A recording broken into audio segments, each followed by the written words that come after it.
ATV ekranının duygusal ve heyecan dolu macerası Hercai ile Dizi TV'deki yolculuğumuz başlıyor. Bildiğiniz gibi sevilen yapımın çekimleri şu sıralar İstanbul'da. Ekip çalışmaya devam ederken biz de aralarına sızdık ve çok özel röportajlar gerçekleştirdik.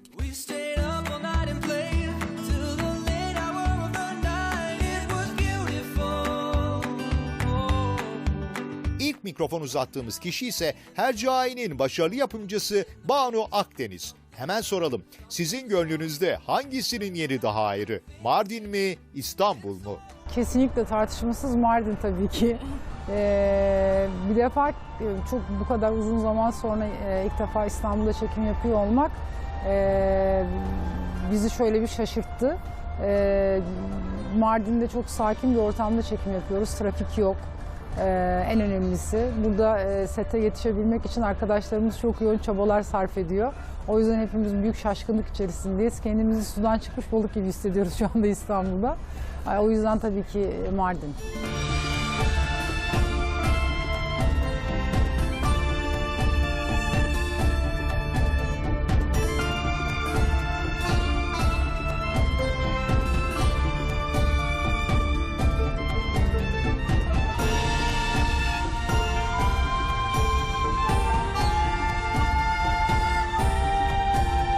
Hercai'nin taze aşıkları Zeynep'le Fırat'a hayat veren Dilara Yeşil Yaprak ve Cahit Gök'ün yanındayız. Hoş geldiniz diyerek başlayalım. Hoş bulduk. Uzun bir aradan sonra İstanbul'da olmak nasıl bir his? Yani o kadar uzun bir süreden sonra askerlikten izine gelmişim gibi hissediyorum. Ya da böyle gerçekten Mardin'den İstanbul'a gelmiş gibi hissediyorum. Bir değişik bulduk İstanbul'u. Biz gitmeden önce böyle değildi. Henüz pandemi yoktu. Şimdi sokaklar boş. İnsanlar evlerinde, akşam her yer çok erken kapanıyor. Biraz değişik geldi ama İstanbul'u bu şekilde görmek biraz üzünlü. Yani benim için tabii çok uzun zaman olmadı, en azından Cahit kadar. Ama denizi çok özlemişim. Gerçekten denizi görmek çok iyi geldi.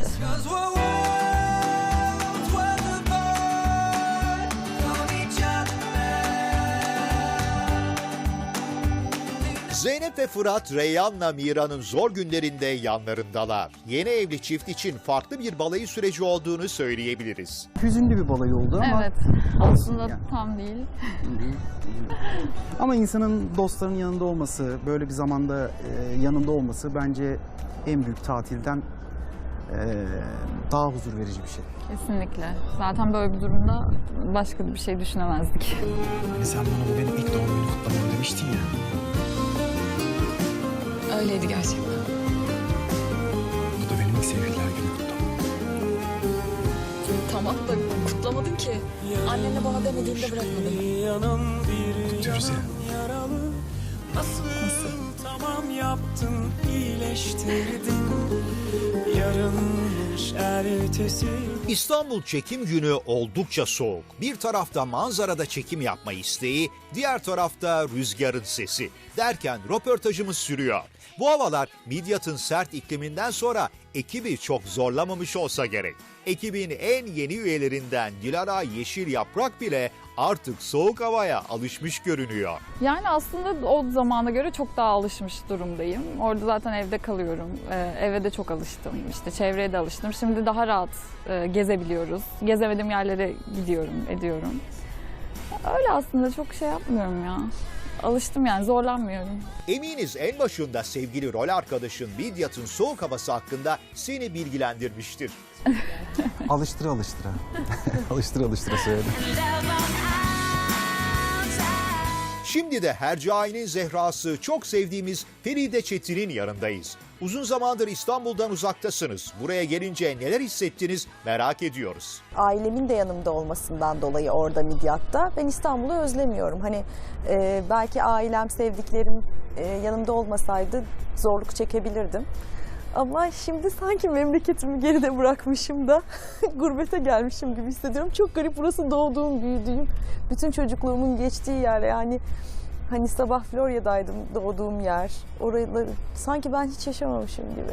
Hercai'nin Midyat'taki setini özlemiş gibisiniz. İnanır mısınız, biz bugün çekimdeyiz.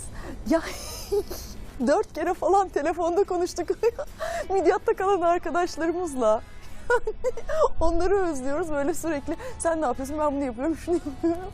Yani sadece ayrı kalmamızın üzerinden bir gün geçti. Hemen özledik birbirimizi. You might appreciate a D&M on us. It's more appropriate if I bring you up to speed. I know you're sensitive, you feel it deeply. I got your poetry, I read your letter. But you don't have to be my perfect Romeo. Just let us percolate and see what we become. Zehra kızı Reyyan için çok endişeli. Feride Çetin'e yeni anne olan bir kadın olarak Zehra ile nasıl empati kurduğunu sormak istiyoruz. Anne olmadan evvel Zehra'yı oynarken, yani ilk sezonumuzda Zehra'yı canlandırmak için kendi annemden esinleniyordum. Ondan feyz almıştım. Ve annem olsa nasıl davranırdı diye düşünerek hareket ediyordum. Şimdi anne olduktan sonra yani Reyyan'ın yerine hayata koyuyorum. Bunlar gerçekten başıma gelse nasıl davranırım? Fazlasıyla canım yanıyor. O yüzden Zehra'nın bu kadar tepki göstermesini anlıyorum, çok anlıyorum. Ben de herhalde aynı şekilde duygusal davranırdım. Sen bana kıyamıyorsun. Ben evladıma nasıl kıyayım? Sus artık Reyhan. Sus artık. Ben kızımdan vazgeçmeyeceğim. Bir kenarda oturup senin ölümünü izlemeyeceğim. Gerekirse saçından sürükleyeceğim, götüreceğim. Gideceğim dedim, gidin artık. Benim bebeğim bu. Benim kararım. Hercai öyle bir serüven ki hem Türkiye'de hem de dünyanın pek çok köşesinde milyonlarca hayranı var. Feride Çetin İstanbul çekimleri sırasında aldığı İspanyolca mesajlardan bakın nasıl bahsediyor. Hemen bu sabah birkaç mesaj aldım. İstanbul'da çekimlere başladınız. Orada virüs mutasyona uğramış. Çok daha dikkatli olun. Çünkü Midyat'ta malum biz çok daha rahat yaşıyoruz. Dikkatli olun diyorlar. İşte İstanbul'da şunlara dikkat edin diyorlar. Sürekli yani adım adım takip ediyorlar. O yüzden çok güzel.